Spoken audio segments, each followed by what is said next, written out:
দেখেছি যখনই ভোট বেশি হয় তখনই বোঝা যায় সরকার পড়ে। এটা বিগত দিন আমরা দেখেছি। সেই জায়গায় আমরা আশা রাখবো বিজেপির থেকেও ভোট এবারে সরে গেছে। আর শাসকের এত ভোট যখন পড়ছে তার মানে শাসক বিরোধী হচ্ছে।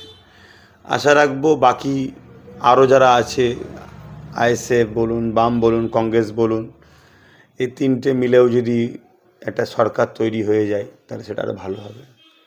কেন একদিকে বিজেপি যেভাবে পুরো দেশ জুড়ে সন্ত্রাসী করেছে, জুলুম করছে, দেশকে বিক্রি করে ফেলছে, এটা যেমন অন্যায়। রাজ্য জুড়ে 15 বছর টিএমসিও যা করেছে সেটা আর বলার মতো নয়, সেটাও অন্যায়।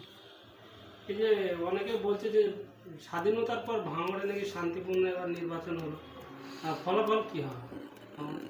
দেখুন, ভাঙড়ের রিপোর্ট আমিও যেটা শুনলাম খুব ভালোভাবে ভোট হয়েছে, তারা কোনোভাবে জুলুম অত্যাচার হয়নি। কিন্তু রিসেন্ট গতকাল থেকে শুনছি আবার নাকি টিএমসির কিছু ছেলেদের নিজেদেরই দোকান টোকান পুড়িয়ে দিয়ে আইএসএফের নামে দোষ দিচ্ছে বা হুমকি চুমকি দিচ্ছে। এমনও বলছে আমরা জিতলেও মারবো, হারলেও মারবো, যেমন বিগত দিন হারার পরেও মেরেছে।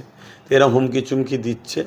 তবে আমি মনে হয় আমি সবাইকে বলেছি যে দেখো, কেউ যদি প্রতিশোধ নেয় তুমি প্রতিশোধ নিয়ে, তোমরা তো সমাজ পরিবর্তন করতেছো, তাহলে সেটা যেন নষ্ট না হয়। তো এরা যা হুমকি চুমকি দিচ্ছে, আমার কতটা ব্যালেন্স থাকবে এটা বোঝার বিষয়।